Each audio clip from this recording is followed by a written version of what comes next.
Entonces, las métricas son muy importantes porque justamente nos muestran los aspectos de nuestro negocio que están funcionando bien y cuáles de ellos quizás estén funcionando mal o que necesitamos realizar algún tipo de modificación funcional, ¿sí? Entonces, son las que nos permiten justamente tomar decisiones acertadas dentro de un momento en particular, ¿sí?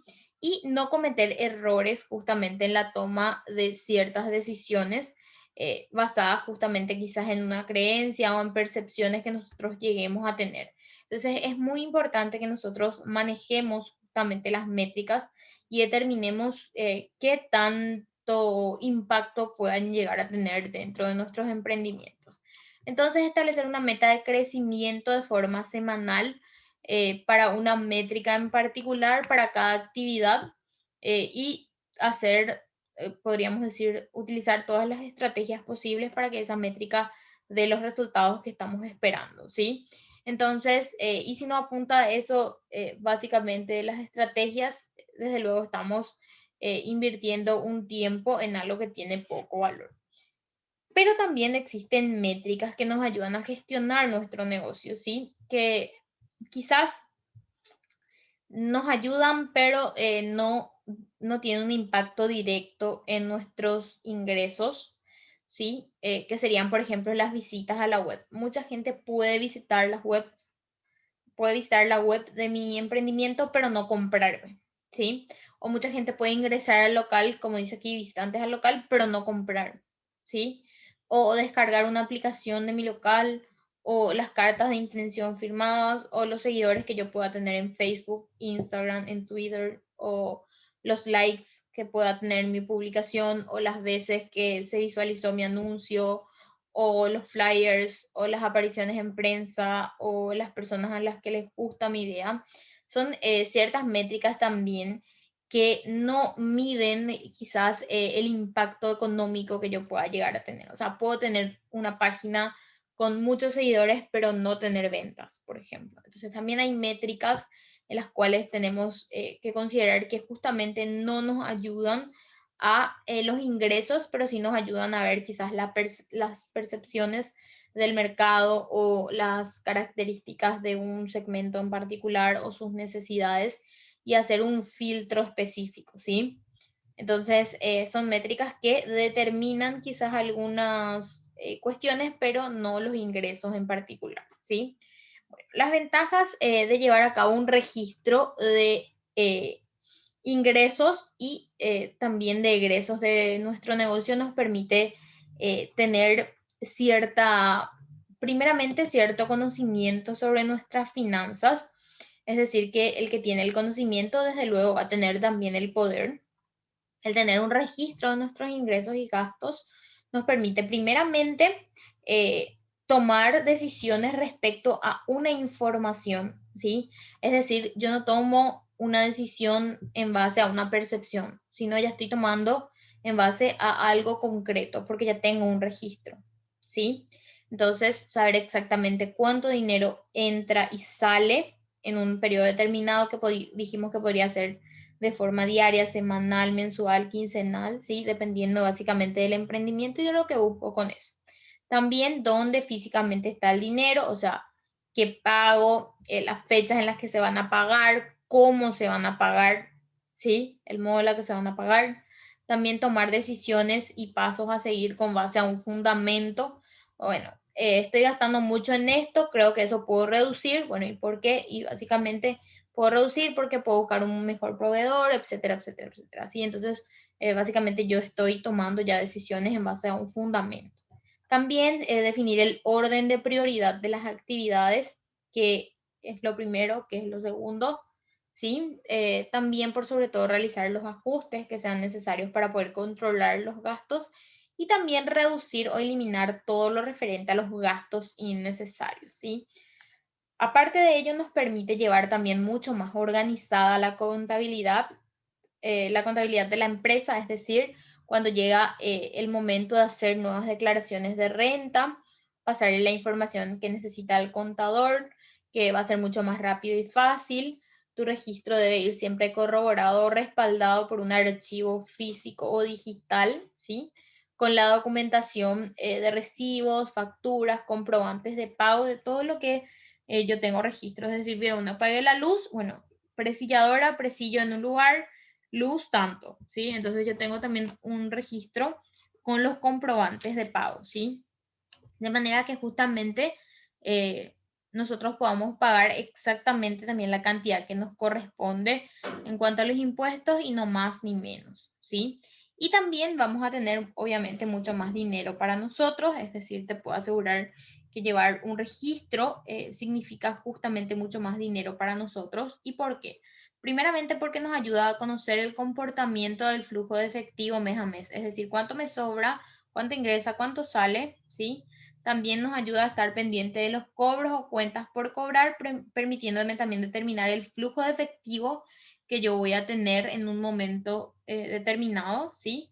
También nos alerta de ciertos gastos excesivos que podemos llegar a tener.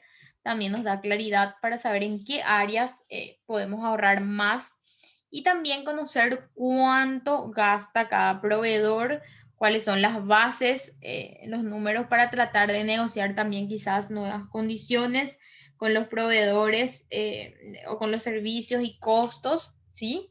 Y lo que desde luego también se puede traducir en la reducción de nuestros costos y en el aumento de la rentabilidad y ganancia que justamente como mencionábamos, esa rentabilidad o utilidad era lo que nosotros buscamos siempre con todo emprendimiento, ¿sí?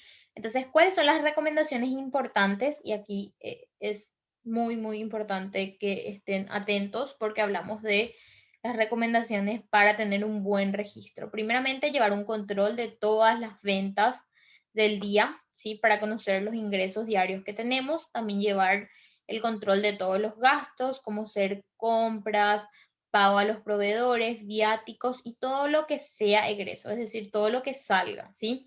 Hay gastos que son necesarios para que nuestro negocio opere, los cuales muchas veces simplemente no podemos ahorrar en ellos. Sin embargo, tener un registro de ingresos y gastos es una herramienta que si la utilizamos de manera correcta nos va a servir como un mapa para poder ver cuáles son los gastos innecesarios o dónde estamos gastando quizás más y ahí determinamos la fuga y podríamos ver justamente los gastos que más afectan a nuestra ganancia y trabajar justamente para reducirlos, ¿verdad?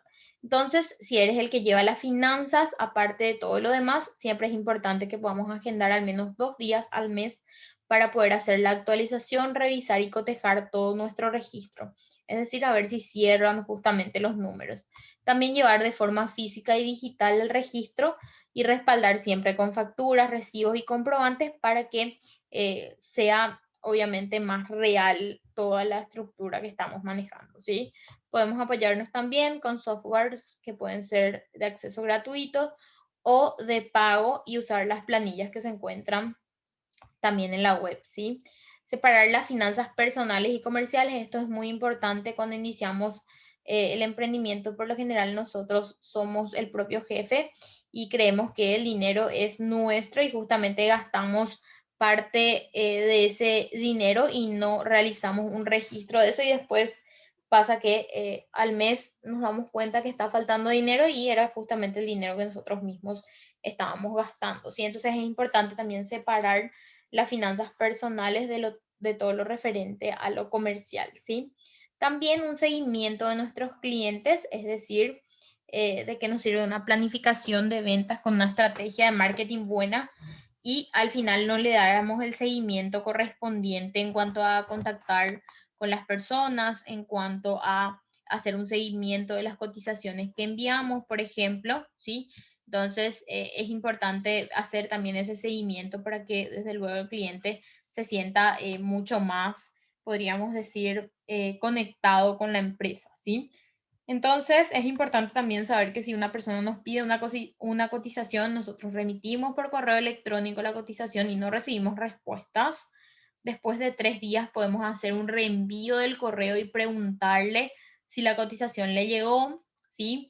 O justamente si esa persona estaría interesada en los servicios. Entonces hay ciertas cuestiones justamente para hacer el seguimiento del cliente para que él se sienta también parte de la empresa y por sobre todo que vea que nosotros estamos interesados en concretar alguna negociación con esa persona. Y ahora vamos a ver un tema súper importante que sería el ahorro, ¿sí? ¿Cómo ahorramos y para qué? Básicamente el ahorro se refiere a guardar una parte de esos ingresos que tenemos a fin de poder utilizar eso en un futuro, ¿sí? Es una decisión consciente sobre el uso del dinero. Todas las personas, independientemente al monto de nuestros ingresos, podemos siempre y debemos ahorrar. Podemos y debemos ahorrar. Ahorrar es muy importante para cualquier persona, pues nos sirve justamente para sortear cualquier tipo de dificultades económicas o materiales que se dan, ¿sí? En un momento determinado y también poder en ocasiones materializar el sueño que nosotros tenemos sin necesidad de endeudarnos, ¿verdad? Entonces, para que nuestro ahorro sea un ahorro de verdad, se recomienda que podamos asociarnos a alguna cooperativa o guardar el dinero en una cuenta bancaria, ¿sí? Porque sabemos necesariamente que si tenemos el dinero guardado en casa, siempre podemos usar en cualquier momento en cosas que quizás no sean urgentes, ¿sí? ¿Cuáles serían las ventajas que yo tengo al ahorrar? Es útil primeramente para alcanzar todas las metas financieras que uno puede llegar a proponerse. Entonces, Ana Ahorro dice para comprarse una moto. También podría ser para la vejez. El ahorro es una forma de prepararse para un futuro, o sea, tener dinero ahorrado, da seguridad a las personas. Dice que Francisca ahorró una parte de lo que ganaba lavando ropas y ahora ya no puede trabajar y con este ahorro puede ir al doctor, comprar medicamentos, etcétera, ¿sí? También nosotros ahorramos para emergencias, es decir, tener un ahorro para enfrentar algún imprevisto o alguna emergencia siempre le da tranquilidad a una persona. Un temporal muy fuerte dañó la casa de la familia Pedroso, dice, y pudieron hacer el arreglo rápidamente utilizando el dinero que tenían ahorrado para las emergencias. Entonces, siempre que nosotros comencemos a ahorrar, siempre va a tener un destino en específico, ¿sí? Es importante también cultivar justamente la cultura del ahorro, ¿verdad? Y cultivar también eso en los chicos, ¿verdad? Que serían los que en algún momento también deben hacerlo y desde luego nosotros, yo lo hago, por ejemplo, con mis ahijados, les enseño lo que sería la cultura del ahorro y ahí van regalándole una alcancía, dándole cierta cantidad de monedas mensualmente, por ejemplo. Entonces, ¿qué estamos haciendo para que el niño también ya sepa qué tan importante es ahorrar, ¿verdad? Porque justamente somos el ejemplo visible de esos niños, ¿verdad? Entonces es importante fomentar la cultura del ahorro.